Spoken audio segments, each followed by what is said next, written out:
Let's talk housekeeping. This episode is the start of a 4-part series on the podcasting housekeeping you maybe haven't done in a while. If you don't have a show yet and you're looking to launch your show, these are really good episodes to start with because these are foundational pieces. But for most of you who have a show, these are probably things that you kind of set it and forget it with. And today we're going to revisit them and make sure they're still doing what they're supposed to do for our shows. Let's dig in. Welcome to the More Profitable Podcast with Stacey Harris. I'm Stacey, and this is the spot to learn more about the strategies, tactics, and tools you need to build your more profitable podcast. My team and I work every day with podcasters like you to shift shows from frustrating time sucks to productive members of your sales team, because your show should be built to generate and convert leads. So let's get into it. Goal of this series is to keep each episode under 15 minutes so that if you, down the road, listened to them in a batch, you would, in fact, have essentially a 1-hour training on auditing your podcast. So we're going to hit sort of 4 checkpoints, we'll call them, where I want you to be stepping in, looking at your show, and making sure that what is there is doing what it needs to be doing. We're going to start today with intro. Next week, we'll talk outro. Following that, we will talk about your podcast description and your cover art.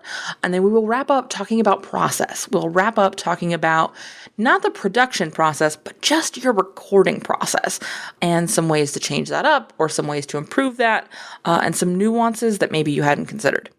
Before we dig in, I want to remind you that the podcast newsroom is, as always, giving you up to date and what you need to know right now kind of content. So these are the kind of conversations we're having in that space. What do you need to know? What do you need to be aware of? And what do you need to be checking in on right now? So if you haven't yet subscribed, you can go to podcastnewsroom.com. There you will submit your email address and I will send you your very own private personal link to the private podcast, the podcast newsroom. This cannot be found by searching Apple Podcasts. You need to go to podcastnewsroom.com to find it because it is a very special and private podcast. Thanks to Hello Audio. If you would like a private podcast of your own, check out podcastnewsroom.com because we have some great conversations on how to use private podcasts in that space. Let's dig into our intros and let's talk about it because I do want to keep these episodes short and actionable. So first off, let's talk about how often we need to be changing this. How often do we need to be paying attention to this? I recommend with this, and honestly, most of the things we're going to talk about in this series, at least once a year. At a minimum, annually, you're touching base and you're making sure that it's doing what it's supposed to be doing. Because the reality is your intro may no longer be aligned with your goals, with your ideal client, with your messaging, with your focus, with your format even. And so you gotta be checking in on this every once in a while. It's so easy in the momentum and the day-to-day of creating and building and changing and evolving and occasionally burning down that we miss something, that we forget something.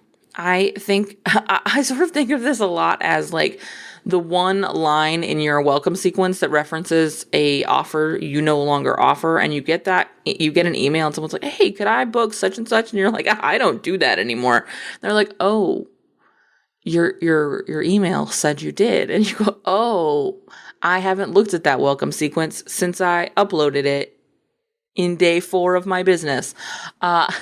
Your podcast intro might be the same.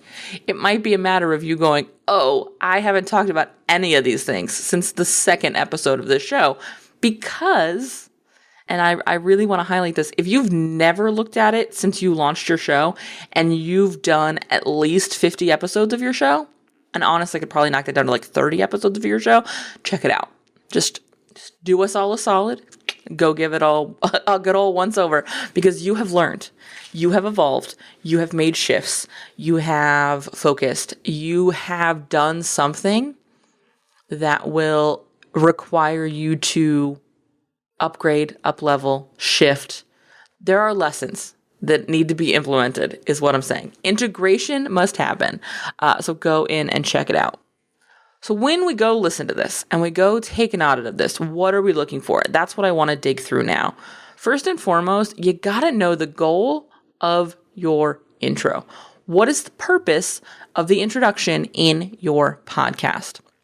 Real simple. I'm going to give you the answer right now. It is to help a new listener. Notice I said a new listener identify what's happening here and why they should stay. Notice that this had nothing to do with you. Zilch. 0, -15. It had less than nothing to do with you.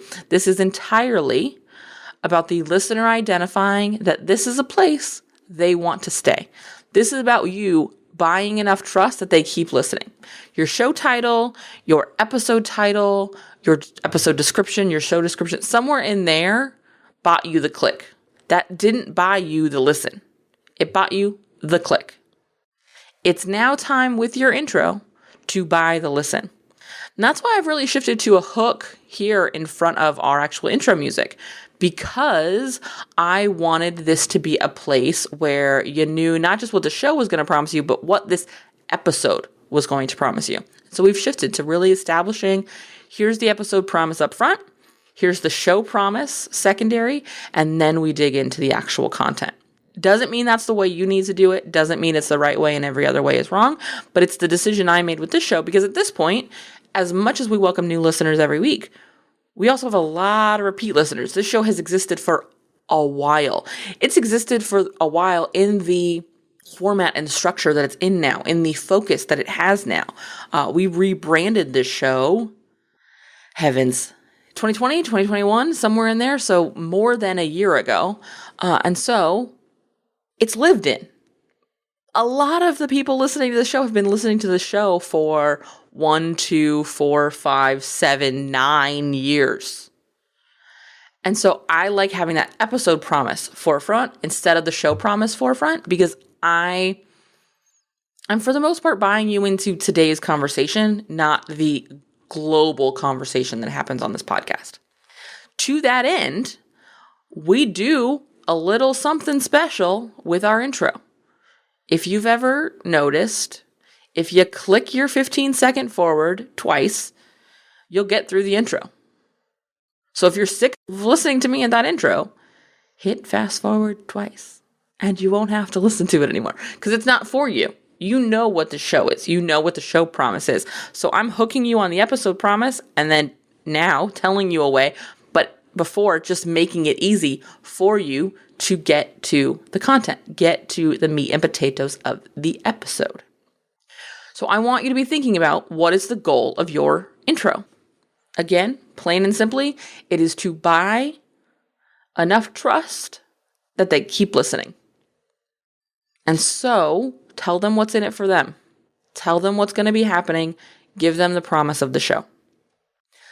I want to dig into some of the specifics, some of the structural logistics of your intro. And one of them is, you are a voiceover.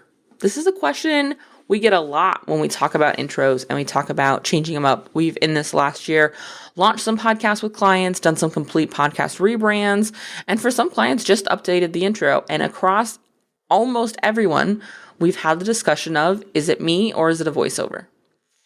Is it the podcast host? Or do we bring someone in to voice over the show? Personally, I have a lot of strong opinions here in the space you and I exist in.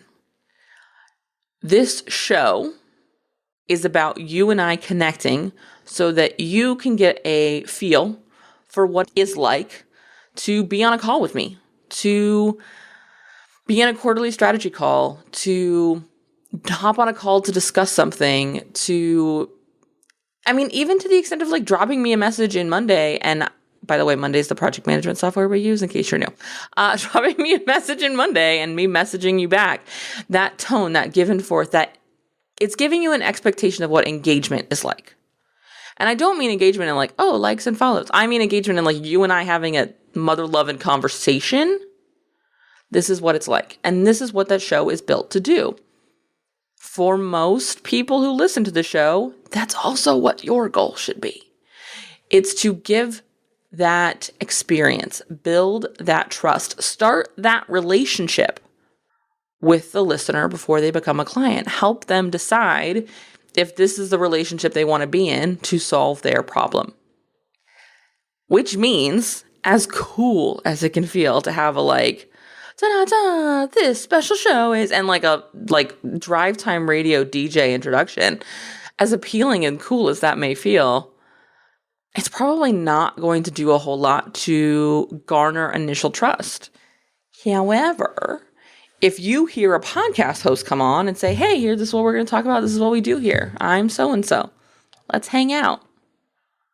It sets that tone differently. And that's what I want you to be looking at is when you're choosing between voiceover and host narrated, we'll call it, who are we connecting with?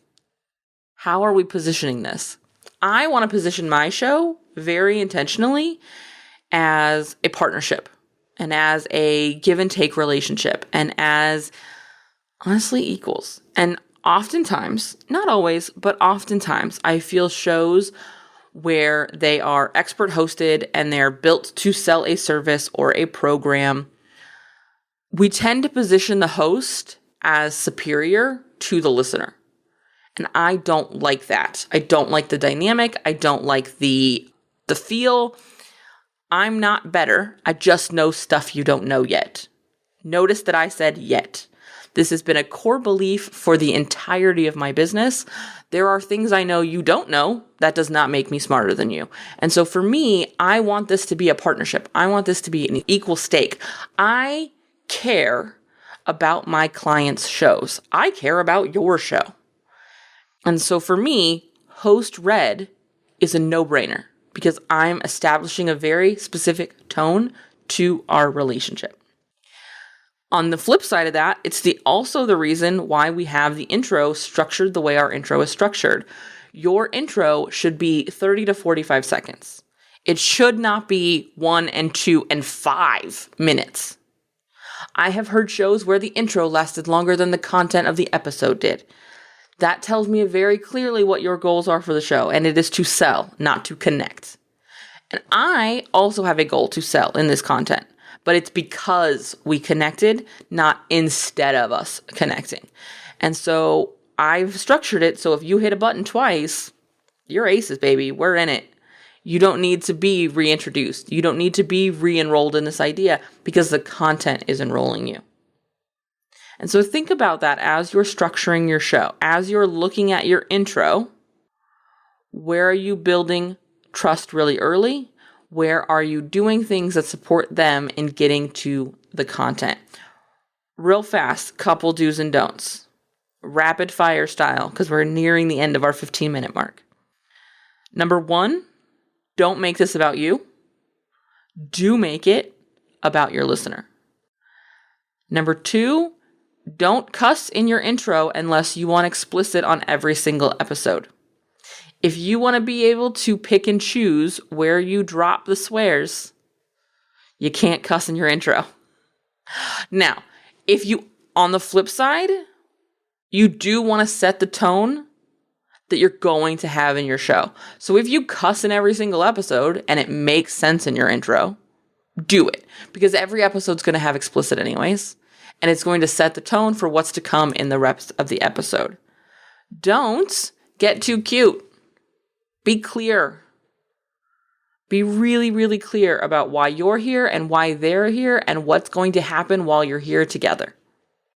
If you have not yet booked your podcast strategy intensive, I recommend you do so. These are the kind of things we are covering specific to your show. We're doing a little housekeeping. We're doing a little prep as we look at building your next quarter content plan, checking in on your show, making sure everything is set up for success for you to reach your goals with your podcast in the next quarter.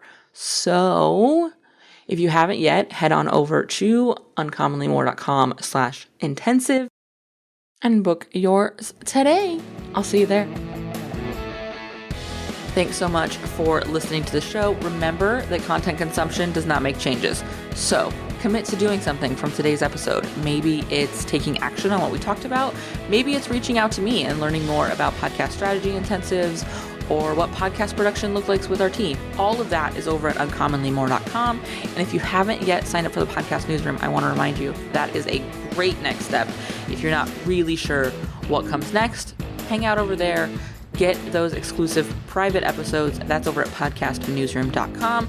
And the last favor I will ask, because social proof is endlessly important for sure, is to leave a rating or review for the show. If you go to ratethispodcast.com/more, that's the easiest way to do it. But I would love to hear what you thought of the show, what you think of the show, and if the show has been helpful for you. I can't wait to chat with you. So this is just the start of the conversation. Reach out so we can keep it going. Talk soon.